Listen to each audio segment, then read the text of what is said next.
What's going on, everybody? My name's Chris. Welcome to my shop. Just wanted to talk today about something special that just happened. Happened just a few days ago. On September 21st, 2013, I uploaded my first video to YouTube, to this channel. It's the first video I ever put up. And it's pretty cringy. If you want to go back and watch it, I'll put a link to that video in my description box below. Speaking of cringy, I've peppered in some clips from my cringiest moments in my early days of YouTube throughout this video. So, fair warning, prepare yourself. I'm gonna take this here axe and I'm gonna chop some wood. I started by making a coat rack is what I was gonna make, okay? And I made it out of some organ legs. It was an organ from my wife's grandma, and I took the legs off of it and I was gonna make a coat rack. And I made it to 7 parts in, and I never made any more videos about it. A lot of people have asked over the years what happened to it. Well, I had a young kid and she stepped on the leg and it broke, and I just kind of gave up on it. So that's what happened to that coat rack. But anyway, let me back up a little bit. I want to kind of take a retrospective look at my start on YouTube, where I started and where I'm at now. And I thought it would be kind of interesting to see, and just to kind of mark this, well, that was the camera making a noise. And I just want to kind of mark this date so that later on, maybe 10 years from now, I can look back and see what happened in the first 10 years. So, when I started YouTube, okay, it was in 2013, and I had started woodworking a year before that, in 2012. I had made a few things before I started woodworking, like making the decision to be a woodworker and pursue woodworking. I of course made a few things. I made a bench, I made a planter box, and those were just using a hammer and nails, no glue. You know, I got a chop saw that my dad gave me, and I used that to cut the pieces, and just used my body weight as a clamp and a hammer and a nail. Just kind of sat on it and just hammered it in. None of those things exist anymore today, but I enjoyed making them. But at that time, I had never really had any ambitions to be a woodworker. So fast forward a little bit to 2010, okay? I had my first child, and learning how to be a dad, and we're learning how to be a family together, me, my wife, and my child. And you know, I'm working a job that I started in 2006 when I moved here to where I'm at in North Georgia. I'm from South Louisiana, by the way, and I moved here because of Hurricane Katrina, okay? I'm from New Orleans, and I moved to North Georgia, north of Atlanta, in 2005 because of the hurricane. I got the job that I'm at now, currently, even after all this time, in 2006. So I've been working for the same company for over 17 years, which is amazing. I never thought I'd be here that long, but that's how it turned out. And it's been an interesting ride, I can say. So now let's forward a little bit more from 2010, when my daughter was born, to 2012. She's now a couple of years old. And at my job where I work now, I had received a promotion in 2010 and started a new job position. So I was doing that for a couple of years in 2012. I was a new dad in 2012. I was feeling the stress, okay? I just felt like I had to do something to take my mind off of work and relieve stress when I wasn't at work, okay? Something to do at home. Now, I was a musician, so I did play music, but I need something to do with my hands, something that I can make and hold it at the end and say, I made this, okay? That was my goal. That's what I wanted to do. I thought that would help. So I went to Home Depot, I bought some wood, and I made this table, the one I'm sitting at. It's real basic. It didn't have a vise yet, okay? It was just, and it had an OSB top. All I could afford the money for was just the base. So I bought all this ply and made the base. It was 4 foot by 4 foot, and I had a piece of like 2 foot by 2 foot OSB that I found on the side of the road that I had on the corner. And I used that as my workbench top for a long time until I could finally afford this piece of plywood that I basically cut in half and glued together to make it double thick. So that was the first thing I ever made. And you know, I had a drill. I remember using a drill at the time, the battery died. And I was so intent on finishing this table over the weekend that I started driving all the screws using a socket wrench, okay, and a bit, while the battery charged. So I got this thing done, the base, just the base of it done over that weekend. And it was Father's Day weekend on 2012. So that was a fun weekend. I remember doing that and just having the sense of fulfillment when I got done building this base. Even though it didn't have a top yet, it was just a great feeling. And it's exactly what I was looking for, okay? So at that point, after I made this table, I thought, I'm gonna be a woodworker. Okay, I'm gonna build something and I'm gonna start working with my hands and start making stuff. And at that point, I'd started watching YouTube. Okay, I learned how to woodwork watching YouTube. All of my education, anything I know about woodworking, was learned online. So I'm sure you already kind of figured out who those people were that I learned from back in 2013. The Wood Whisperer, Mark Spagnolo, and Steve Ramsey, Woodworking for Mere Mortals. Anything I learned about safety, how to use tools, techniques, skills, I learned from them. I just binge watched their entire library, okay? So that's where I learned how to woodwork, from watching those guys. And this whole first phase of YouTube, from 2013 until 2018, was just exploration, making anything just to make it, just to have something to make, just to have fun, just to learn. That's all that was. I made anything and everything, and I didn't really have a goal. It was just make whatever, okay? So let me show you some of the projects that I made before YouTube, and then we'll get into this period that I talked about from 2013 to 2018, which was my exploration period on YouTube, okay? So one day I wanted to make something very badly, so this is one of those projects. Enjoy it, or not. So before YouTube, you know, I mentioned the chop saw my dad gave me. He also gave me a finish nailer and a little compressor. It's the same compressor I still have today, and it's the same Ryobi chop saw that I have today that you see in my videos. It's a really old saw, but it still works, and it cuts square. For me, right now, it's good enough.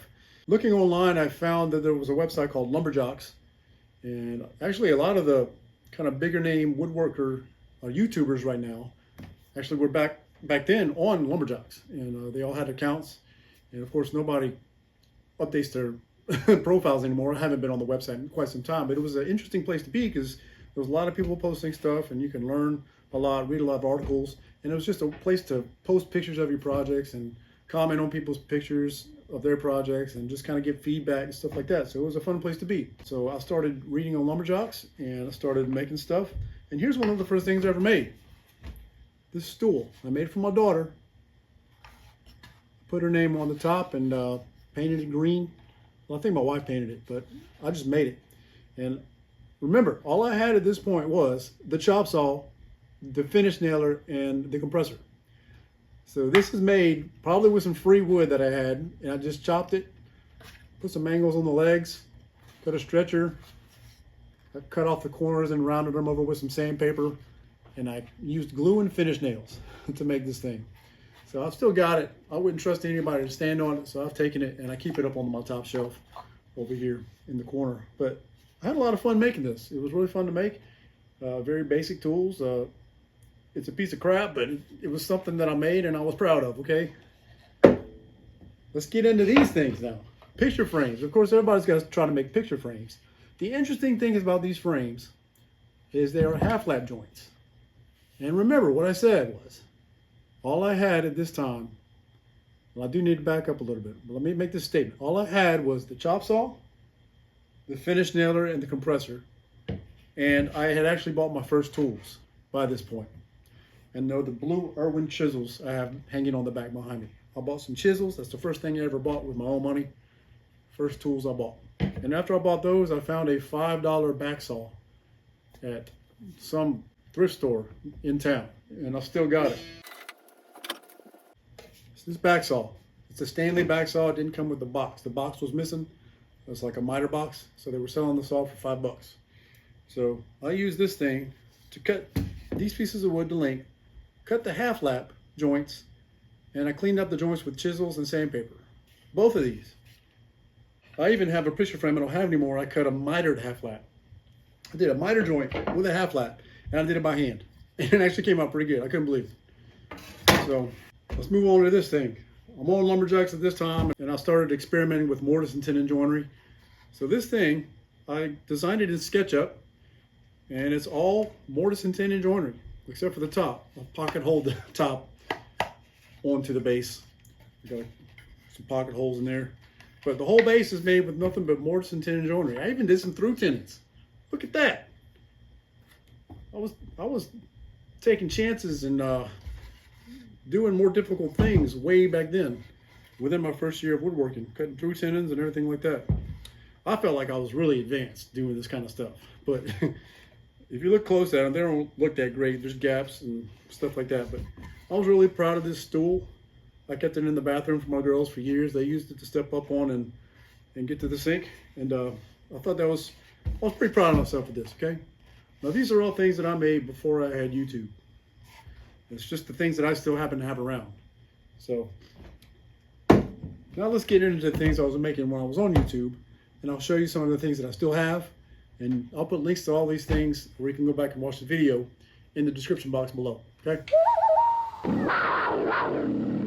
Okay, shortly after making the organ leg coat rack that I never finished, I just wanted to make something. I didn't have any wood to make anything but some scrap wood, and I just wanted to make something. So I made this. It's a one-legged stool, and I even made corbels to go onto it, okay? These supports right here. I bought a big Forstner bit to cut down into these and to cut this corner, this shape in here. The cool thing about this is it's got a through tenon in it. I did a big old through tenon into the top. And you can go back and watch this video. I didn't think anything about it. I thought, oh, I'll just make a tenon that goes all the way through. But little did I know that that was kind of an advanced thing to do, at least for me. You know, I didn't have a whole lot of experience. I couldn't afford to buy any wood. I couldn't really afford to buy any tools. The tools I have at that time, if you look at this video, the tools I had back then are all tools that were given to me, except for the jigsaw and any chisels. My wife bought the jigsaw for me. It's a Black & Decker cheap jigsaw, and I bought the chisels, okay? The table saw and the drill press came from somebody else. They gave it to me. So this is a one-legged stool. Come to find out, it's called a milking stool. I didn't know that at the time, but I still got this thing. I don't do anything with it, but it's still in the shop, so I guess I'll hold on to it. Then I got a lathe at some point. I started making pins. I don't have any of those left. Started making stuff out of pallets. This is just an oak pallet. It's a candle holder is all it is. I glued a bunch of pieces of pallet wood together and made a candle holder out of it. Nothing special. I've got a video for this one as well. There's a few other things I made on video that I'll mention here that I don't have with me. I made some sconces with my wife. She made them, I assisted her, and we did a video together. I've got those in our room still right now. Also made a laundry basket holder. There's 4 baskets. That's still in the utility room, and it got eat up by one of our dogs we had, so it's pretty rough condition right now, but we still use it. We still have it. I built some built-in bookshelves in this house that we bought when we bought it. First time I ever did crown molding, and I basically just matched the shelves that were on the bottom and built the top parts, and I think they came out looking pretty good. I built a king-size bed frame, not a bed frame, but a headboard. We still have it, we still use it, but I didn't want to record it right now in the state of our bedroom, but we still have it. It's made from old shutters, but that's something we still use. I'm gonna hit that thing with this axe.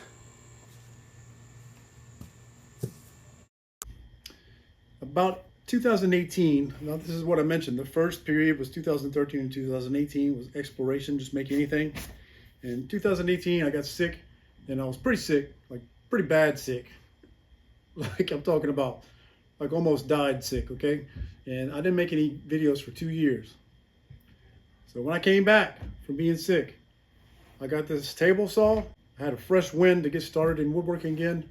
And I took this work table and I cut it down to 3 feet by 4 feet. Put it behind the table as a, what you call it, an offcut table. I can't think of the word right now.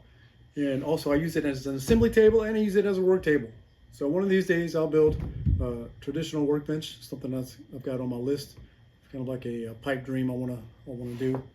And then when I came back, I bought my bandsaw, and I started really thinking I might be able to actually get into building a guitar, which is something I'd wanted to do for quite a long while. You may not know this, but a few years ago, this is something else I made on YouTube, but you may not know about it. If you've watched all my recent videos, I've gotten into guitar building.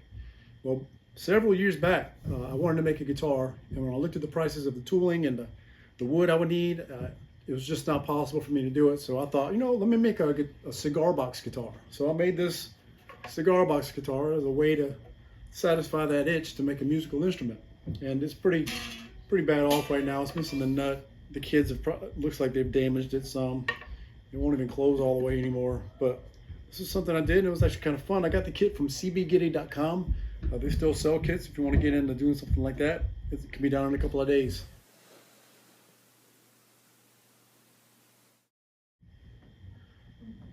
So jump forward to 2020 after I got the bandsaw, and I thought I might be able to actually make a guitar now. Let me look into this. So it's a little bit daunting thinking about building a guitar. It was something that I wanted to do, but if you ever watched a guitar being built, it looks like it's so intimidating to look at a guitar being built if you've never built one before and thinking about trying to build one. So I found out that there were things called kits that you can buy. And I found out there were some ukulele kits. Now, this came from StewMac.com. It came with all the parts, and I just had to basically assemble them all. But I had such a great time making this ukulele. It really lit the fire under me to want to build a guitar. Okay, so I've got a whole series on this build from start to finish. If you want to see that, I'll put links in the description. And then that got me into building guitars. Now, building this really changed the trajectory of my woodworking. Now I'm driven. I want to build guitars. It's something that I want to do as a career whenever I retire. Something to do that I can keep my hands busy and still make an income. Okay, so that was my ukulele build. Right after that, I started my first guitar build. And that's this one. Okay, and I made this guitar from scratch. The only thing I didn't make on this guitar was the rosette and the kerfing linings on the inside. I didn't make those. Those came pre-made. But everything else I made by hand. I bent the wood, cut everything out, shaped the neck. I made everything. Everything on this guitar I made from scratch. I just had a box of wood sent to me, and I had to process all the wood, shape it, thickness it, do everything I had to do to make it into a guitar. And this was one of the greatest woodworking joys of my life. Changed my life in woodworking, and I knew for a fact from now on this is what I want to do. It's not the only thing I want to do. I want to get into chair making. I'm really interested in Chris Schwartz. Chris Schwartz's chair making online course on Lee Nielsen. I'd really like to start trying to get into chair making as well. I think there'll be a lot of things in chair making that require a lot of precision, kind of like guitar making. This is my second guitar. I built this one right after making that first one, but I wanted to challenge myself and do it's called a Florentine cutaway. Basically, just allows your hands to get up higher on the neck.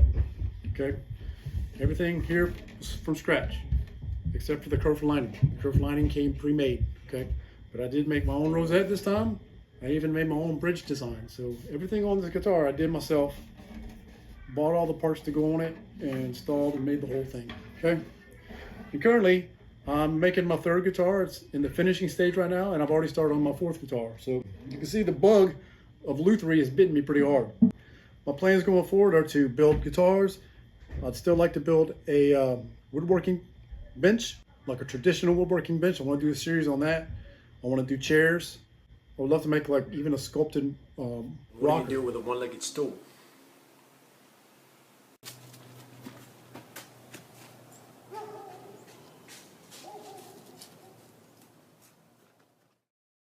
My goals in YouTube have changed over the years. When I first started YouTube, I wanted to get tools. Back then, I didn't have money to buy tools. I didn't have money to buy wood, so everything I made was free wood or pallet wood. And at that point, I just wanted tools. I saw a lot of YouTubers getting tools from companies, and I thought, if I do this enough and get enough followers, I can get free tools. I'd like to report that as of today, I've not ever received a single tool from anybody. Okay, everything I have, I've worked for myself and I purchased on my own. I've never been sponsored by anybody. I'm not saying I never will be, but I just never have been. Okay, so everything I've done up until now, I've done on my own. And I don't know, I feel kind of proud about that. I've persevered long enough to do it. But my interests have changed in YouTube. I'm not into just getting tools anymore. I just like making content. I've discovered that it doesn't matter if I'm making money or not. I just like making content. It's fun. I enjoy sharing it with you. And this is not the only channel I have either. I've started several other channels. And I'll put links to some of those channels in the description box as well if you want to check those out. So I just like learning things and putting that up on YouTube, and so people can watch and maybe feel motivated to try something on their own that they see me doing. So anyway, I've been rambling for quite a while. Thank you for watching. Thank you for all of you who've stuck around. If you've been with me from the very beginning, from 2010, I doubt there's any of you there, but appreciate you watching all the videos I've had over the years, and my interests have changed. I lost a lot of subscribers when I started making guitar build only videos, and that's not my intent. Like I said, I'm just kind of down this rabbit hole right now, guitar building. I'm eventually going to branch out again. Like I said, traditional workbench, chair making. There's other things I want to make. I want to get back into Kumiko again, make some more Kumiko videos, and do all that kind of stuff. Thanks for sticking around, and I'll see you in the next video. Bye. It's too much talking. I can't talk that long.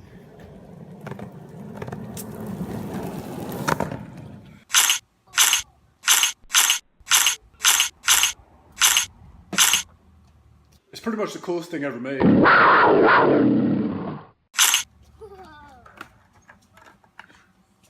cool. You're coming down the stupid hill. What?